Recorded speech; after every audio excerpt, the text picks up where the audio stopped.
ನಮಸ್ಕಾರ ಗುರು. Extra innings Kannada YouTube ಚಾನಲ್ಗೆ ಸ್ವಾಗತ ಸುಸ್ವಾಗತ. ನಮ್ಮ ಭಾರತ ತಂಡ ಆಸ್ಟ್ರೇಲಿಯಾನ 4ನೇ T20 ಮಣಿಸ್ಬಿಟ್ಟು 48 ರನ್ಗಳಿಂದ ಭರ್ಜರಿ ಜಯ ಗಳಿಸಿದ್ದಾರೆ. ಒಂದು ಒಳ್ಳೆ ಕ್ಲಿನಿಕಲ್ ಪರ್ಫಾರ್ಮೆನ್ಸ್ ಅಂತ ಹೇಳ್ಬೋದು. ಬ್ಯಾಟಿಂಗ್ ಅಲ್ಲಿ ಈ ಕಡೆ ಶುಭ್ಮನ್ ಗಿಲ್ ಒಂದು ರನ್ಸ್ ಬರ್ತಾ ಇಲ್ಲ ಅನ್ಕೊಂಡಿದ್ವಿ. ಸೊ ರನ್ಸ್ ಬಂದು ಶುಭ್ಮನ್ ಗಿಲ್ ಕಡೆಯಿಂದ ಸ್ವಲ್ಪ ಸ್ಲೋ ಅನ್ಸಿದ್ರು. ಬಟ್ ಈ ಓವರ್ ಆಲ್ ಮ್ಯಾಚ್ ನೋಡಿದ್ಮೇಲೆ ಗೊತ್ತಾಗಿರುತ್ತೆ ಏನಪ್ಪ ಇದು ಇದೇ ಒಳ್ಳೆ ಪ್ರದರ್ಶನ ಅಂತ ಹೇಳ್ಬೋದು. ಆಮೇಲೆ ಬೌಲಿಂಗ್ ಅಲ್ಲಿ ಅಂತೂ ಕ್ಲಿನಿಕಲ್ ಪರ್ಫಾರ್ಮೆನ್ಸ್ ಗುರು. ನಮ್ಮ Akshar Patel man of the match ಆಗ್ಬಿಟ್ರು. ದೂಬೆ ಅಣ್ಣ ಸಖತ್ತಾಗಿ ಬೌಲಿಂಗು. ನಮ್ಮ ಸುಂದ್ರಣ್ಣ ಕೊನೆಯಲ್ಲಿ ಒಳ್ಳೆ ಬೌಲಿಂಗ್ ಬಂತು. ಒಟ್ನಲ್ಲಿ ಒಂದು ಕ್ಲಿನಿಕಲ್ ಪರ್ಫಾರ್ಮೆನ್ಸ್ ಇಂದ ನಮ್ಮ ಭಾರತ ತಂಡ 2-1 ಸರಣಿ ಮುನ್ನಡೆ ಸಾಧಿಸಿದ್ದಾರೆ. ಅಂದ್ರೆ ಇವಾಗ ನೆಕ್ಸ್ಟ್ ಇನ್ನೊಂದು ಮ್ಯಾಚ್ ಇದೆ ಅಲ್ಲ, ಆ ಮ್ಯಾಚ್ ಏನಾದ್ರು ಗೆದ್ಬಿಟ್ರೆ ನಾವು ಸರಣಿ ನಮ್ ಕಡೆನೆ ಆಗ್ಬಿಟ್ಟು ಆರಾಮಾಗಿ ಮನೆಗೆ ಹೋಗ್ಬೋದು ಅಂತ. ಯಾಕಂದ್ರೆ ಏಕದಿನ ಸರಣಿ ಸೋತಿದ್ವಿ, ಇವಾಗ T20 ಸರಣಿನ ಗೆಲ್ಲುವ ಸಾಧ್ಯತೆ ಇದೆ. ಬ್ರಿಸ್ಬೇನ್ ಅಲ್ಲಿ ನೋಡ್ಬೇಕಲ್ಲಿ ಏನ್ ಮಾಡ್ತಾರೆ ಅಂತ. ಇನ್ನು ಈ ಪಂದ್ಯಕ್ಕೆ ಡೈರೆಕ್ಟ್ ಆಗಿ ಬರೋದಾದ್ರೆ ಗುರು, ನಾವಂತೂ ಅಫ್ಕೋರ್ಸ್ ಗೊತ್ತಾಗ್ಬಿಟ್ಟಿದೆ ದಟ್ ಮ್ಯಾಚ್ ಗೆಲ್ತೀವಿ ಬಟ್ ಟಾಸ್ ಗೆಲ್ಲಲ್ಲ ಅನ್ನೋತಾರೆ. ಯಾಕಂದ್ರೆ ಇವತ್ತು ಟಾಸ್ ಸೋತ್ಬಿಟ್ರು ಗುರು. ಈ ಕಡೆ ಮಿಚುವಲ್ ಮಾರ್ಷ್ ಅಂತೂ ಒಂದಾದ್ಮೇಲೆ ಒಂದು ಟಾಸ್ ಗೆಲ್ತವನೆ ಅಣ್ಣ ಅಂತೂ. ಅವರ ಒಂದು ಪ್ಲೇಯಿಂಗ್ ಗೆಲವನ್ನು ನೋಡೋದಾದ್ರೆ ಸ್ವಲ್ಪ ಚೇಂಜಸ್ ಮಾಡಿದ್ರು ಅಂತ. ಅಂದ್ರೆ ಮ್ಯಾಕ್ಸ್ವೆಲ್ ಬರೋದಾಯ್ತು, ಶಾರ್ಟ್ ಓಪನಿಂಗ್ ಮಾಡೋದಾಯ್ತು. ಯಾಕಂದ್ರೆ ಹೆಡ್ ಇರ್ಲಿಲ್ವಲ್ಲ, ಸೊ ಶಾರ್ಟ್ ಓಪನಿಂಗ್ ಮ್ಯಾಕ್ಸ್ವೆಲ್ ಬರೋದಾಯ್ತು, ಇನ್ನು ಜಂಪ್ ಎಲ್ಲ ಬರೋದಾಯ್ತು, ದ್ವಾರಕಿಶಾಣ ಬರೋದಾಯ್ತು. ನಮ್ ಕಡೆ ನೋಡಿದ್ರೆ ಸೇಮ್ ಪ್ಲೇಯಿಂಗ್ ಎಲೆವನ್, ನಮ್ದು ಪ್ಲೇಯಿಂಗ್ ಎಲೆವನ್ ಸೇಮ್ ಇತ್ತು. ಬಟ್ ಬ್ಯಾಟಿಂಗ್ ಕ್ರಮಾಂಕ ಮಾತ್ರ ಸ್ವಲ್ಪ ಎಕ್ಸ್ಪೆರಿಮೆಂಟ್ ಮಾಡಿದ್ರು ಇವರು. ಸೇಮ್ ಪ್ಲೇಯಿಂಗ್ ಎಲೆವನ್ ನೊಂದಿಗೆ ಬಂದ್ರು. ಇನ್ನು ಓಪನಿಂಗ್ ಬರ್ತಾರೆ ನಮ್ಮ ಶುಭ್ಮನ್ ಗಿಲ್ ಮತ್ತೆ ಅಭಿ. ಗುರು ಇವತ್ತು ಅಭಿ ಅಂತಂದ್ರೆ ಒಂಥರ ಫಸ್ಟ್ ಎರಡನೇ ಬಾಲ್ ಫಸ್ಟ್ ಓವರ್ ಅಲ್ಲಿ ಎರಡನೇ ಬಾಲೆ ಕ್ಯಾಚ್ ಹೋಗುತ್ತೆ, ಬಟ್ ಡ್ರಾಪ್ ಆಗ್ತಾರೆ. ಸೊ ಡ್ರಾಪ್ ಆಗುತ್ತೆ, ಅದೊಂಥರ ಅವ್ರಿಗೆ ಲಕ್ ಅಂತಾನೆ ಹೇಳ್ಬೋದು. ಆ ತರ ಬಂತು. ಬಟ್ ಏನಂದ್ರೆ ಇವತ್ತು ಅವರ ಒಂದು ಸ್ಟ್ಯಾಂಡರ್ಡ್ ನೋಡಿದ್ರೆ, ನಮ್ಮ ಅಭಿ ಸ್ಟ್ಯಾಂಡರ್ಡ್ ನೋಡಿದ್ರೆ 21 ಬಾಲ್ 28, ಅಂದ್ರೆ ದಡ ಅಂತ ಹೊಡಿಯೋರು. ಸ್ವಲ್ಪ ಒಂಥರ ಸ್ಟ್ರೈಕ್ ರೇಟ್ ಯಾಕೋ ಕಮ್ಮಿ ಐತಲ್ಲ ಅನ್ನೋ ತರ. 21 ಬಾಲಲ್ಲಿ 50 ಹೊಡಿಯೋ ಅಣ್ಣ 21ಕ್ಕೆ 28 ಹೊಡಿತಾರೆ. ಸೊ ಅಲ್ಲಿ ಫಸ್ಟ್ ಹೆಂಗಂದ್ರೆ ಪವರ್ ಪ್ಲೇ ಚೆನ್ನಾಗಿ ಆಡ್ಕೊಡ್ತಾರೆ ಗುರು. 6 ಓವರ್ಗೆ ಒಂಥರ 49 ಏನೋ ಬರುತ್ತೆ, ವಿಕೆಟ್ ಕಳ್ಕೊಳ್ಳಲ್ಲ ಅಂತ. ಈ ಒಂದು ಪಿಚ್ ಅಲ್ಲಿ ನೋಡಿದ್ರೆ ವಿಕೆಟ್ ಕಳ್ಕೊಳ್ಳದೆ ಇರೋದೇ ಮೇನ್ ಇಂಪಾರ್ಟೆಂಟ್ ಆಗಿತ್ತು ಅಂತ ಅನ್ನಿಸ್ತಾ ಇತ್ತು. ಸೊ 6 ಓವರ್ಗೆ 49 ರನ್ ಹೊಡಿತಾರೆ. ಇನ್ನು 56 ರನ್ ಆಗಿರುತ್ತೆ. ಆ ಟೈಮಲ್ಲಿ 1ನೇ ವಿಕೆಟ್ ಹೋಗುತ್ತೆ, ಅದು ಜಂಪ್ ಓವರ್ ಅಲ್ಲಿ. ನಾನು ಹೇಳ್ದಂಗೆ ಅಭಿ ಅಣ್ಣ 28 ರನ್ ಹೊಡ್ಬಿಟ್ಟು ಔಟ್ ಆಗ್ಬಿಡ್ತಾರೆ. ಆಮೇಲೆ ನೆಕ್ಸ್ಟ್ ಗುರು ನಂಬರ್ 3 ಅಲ್ಲಿ ಶಿವಮ್ ದೂಬೆ ಅಣ್ಣ ಬರ್ತಾರೆ ನಂಬರ್ 3 ಅಲ್ಲಿ. ಕ್ರೇಜಿ ಗುರು, ಇದ್ಯಾವ್ದು ಬ್ಯಾಟಿಂಗ್ ಕ್ರಮಕ್ಕೆ ಮತ್ತೇನೋ ಎಕ್ಸ್ಪೆರಿಮೆಂಟ್ ಮಾಡ್ತಿದಾರಲ್ಲ ಅಂತ.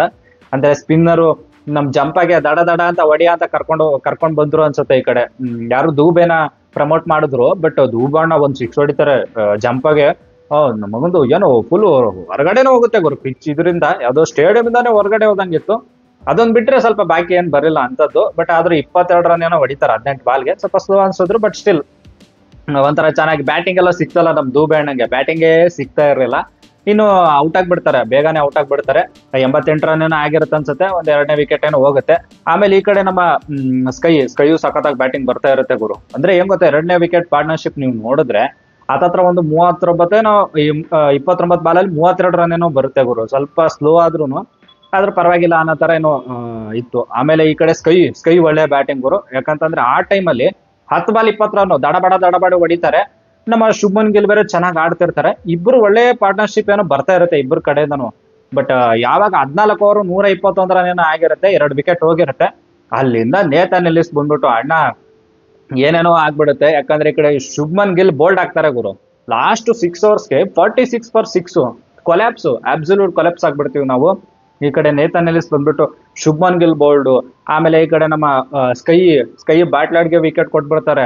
ಆಮೇಲೆ ಜಂಪಾ ಬಂದ್ಬಿಟ್ಟು ತಿಲಕ್ ವರ್ಮಾ ಆಯ್ತು, ಜಿತೇಶ್ ಶರ್ಮಾ ಆಯ್ತು, ಇಬ್ಬರು LBW ಮಾಡೋದಾಯ್ತು. ಕೊನೆಯಲ್ಲಿ ಹಂಗೋ ಮಾಡಿ ನಮ್ಮ ಅಕ್ಷರ್ ಪಟೇಲ್ ಅಣ್ಣ 11 ಬಾಲ್ 21 ರನ್ ಹೊಡೆದು ಸೀದಾ 167ವರೆಗೂ ಹೋಗ್ತೀವಿ ನಾವು. 168 ರನ್ ಟಾರ್ಗೆಟ್ ಕೊಡ್ತೀವಿ ಆಸ್ಟ್ರೇಲಿಯಾದವ್ರಿಗೆ. ಇನ್ನು ಆಸ್ಟ್ರೇಲಿಯಾದವರು ಈ ಕಡೆ ನೇತನ್ ಎಲ್ಲಿಸ್ ಹೇಳ್ಬೇಕು, ಬೌಲಿಂಗ್ ಚೆನ್ನಾಗಿ ಮಾಡ್ದೆ ಅಣ್ಣ. 21 ರನ್ 3 ವಿಕೆಟ್ ಗುರು, ಒಳ್ಳೆ ಬೌಲಿಂಗ್ ಅಂತ ಹೇಳ್ಬೋದು. ಈ ಸೀರೀಸ್ ಅಲ್ಲಿ ಒಳ್ಳೆ ಬೌಲಿಂಗ್ ಮಾಡೋನೆ ಅಣ್ಣ. ಇನ್ನು ಆಸ್ಟ್ರೇಲಿಯಾ 168 ರನ್ ಚೇಸ್ ಮಾಡಕ್ ಬರ್ತಾರೆ.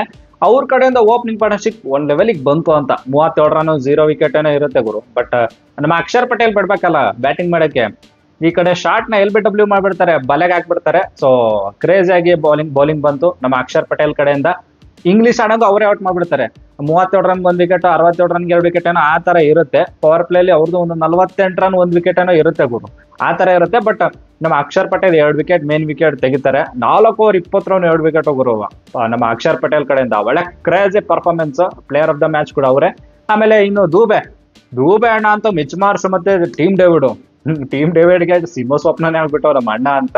ಹೋದ್ ಮ್ಯಾಚಲ್ಲೂ ಟೀಮ್ ಡೇವಿಡ್ನ ಔಟ್ ಮಾಡಿದ್ದೆ ನಮ್ಮ ದೂಬೆ, ಈ ಮ್ಯಾಚಲ್ಲೂ ದೂಬೆನೆ ಔಟ್ ಮಾಡಿದ್ದಾರೆ. ಸೊ ಆ ತರ ಕ್ರೇಜಿ ಬೌಲಿಂಗ್ ಮಾಡಿದ್ರು ದೂಬೆ ಕಡೆಯಿಂದ. 2 ಓವರ್ 20 ರನ್ 7 ವಿಕೆಟ್ ತೆಗಿತಾರೆ. ಇನ್ನು ಹೋಗ್ತಾ ಹೋಗ್ತಾ ಲಾಸ್ಟ್ ಅಲ್ಲಿ ಇನ್ನೇನು ಆಗಲ್ಲ ಗುರು ಅನ್ನೋಷ್ಟರಲ್ಲಿ ನಮ್ಮ ವರುಣ್ ಬಂದ್ಬಿಟ್ಟು ಮ್ಯಾಕ್ಸಿನ ಔಟ್ ಮಾಡ್ಬಿಡ್ತಾರೆ ಬೋಲ್ಡ್. ಅದೊಂದು ಚೆನ್ನಾಗಿತ್ತು. ಬಟ್ ಸುಂದರವಾಗಿ ಬೌಲಿಂಗ್ ಮಾಡಿದ್ರು ಗುರು. ಏನ್ ಬ್ಯಾಟಿಂಗ್ ಕೊಟ್ಟಿಲ್ವಲ್ಲ ಅಂದ್ರೆ, ಬ್ಯಾಟಿಂಗ್ ನಲ್ಲಿ ನಾನು ಏನೋ ಪರ್ಫಾರ್ಮೆನ್ಸ್ ಮಾಡಿಲ್ಲ ಅಂದ್ರೆ ಬೌಲಿಂಗ್ ಅಲ್ಲಿ ಮಾಡ್ತೀನಿ ಗುರು ಅಂತ ತೋರಿಸ್ಕೊಟ್ರು. ಹೋದ್ ಮ್ಯಾಚ್ ಬೌಲಿಂಗ್ ಕೊಟ್ಟಿರಲಿಲ್ಲ, ಹೋದ್ ಮ್ಯಾಚ್ದು ಈ ಮ್ಯಾಚ್ ಎರಡು ಸೇರ್ಬಿಟ್ಟು 3 ವಿಕೆಟ್ ತಗೊಂಡ್ರು ಅನ್ಸುತ್ತೆ. 1.2 ಅಂದ್ರೆ 8 ಬಾಲ್ ಹಾಕಿದ್ದಾರೆ, 3 ರನ್ ಕೊಟ್ಬಿಟ್ಟು 3 ವಿಕೆಟ್ ತೆಗಿತಾರೆ ಗುರು ಸುಂದ್ರಣ್ಣ. ಒಂಥರ ಕ್ರೇಜಿ ಪರ್ಫಾರ್ಮೆನ್ಸ್ ಸುಂದ್ರಣ್ಣನ ಕಡೆಯಿಂದನು. ಒಟ್ಟಿನಲ್ಲಿ ಕೊನೆಯಲ್ಲಿ ಬುಮ್ರಾದು ಒಂದು ಯಾರ್ಕರ್ ಸ್ಪೆಷಲ್ ನೋಡಕ್ ಸಿಕ್ತು. ಒಂಥರ ಕ್ಲಿನಿಕಲ್ ಪರ್ಫಾರ್ಮೆನ್ಸ್. ಅದೇ ನಾನು ಹೇಳ್ದಂಗೆ 48 ರನ್ಗಳಿಂದ ಭರ್ಜರಿ ಗೆಲ್ತಾರೆ ಗುರು. ನಮ್ಮ ಭಾರತ ತಂಡ ಇವಾಗ ಸರಣಿ ಮುನ್ನಡೆ ಸಾಧಿಸಿದ್ದಾರೆ. ಸೊ ಅಂತ ಕ್ರೇಜಿ ಪರ್ಫಾರ್ಮೆನ್ಸ್ ಅಂತ. ನೆಕ್ಸ್ಟ್ ಮ್ಯಾಚ್ ನಾಳೆ ಬಿಟ್ಟೆ ನಾಡಿದ್ದಿದೆ, ನೋಡ್ಬೇಕು ಏನ್ ಮಾಡ್ತಾರೆ ಅಂತ.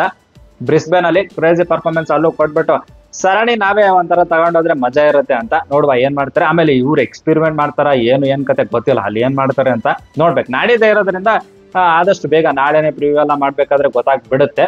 ಅಂಡ್ ಇನ್ನು ಈ ಕಡೆ ನೋಡೋದಾದ್ರೆ India versus South Africa match ನಡೀತಿತ್ತು ಗುರು. ಧ್ರುವ್ ಜುರೇಲ್ ಸಾಕತ್ತಾಗಾಡಿದ್ದಾರೆ.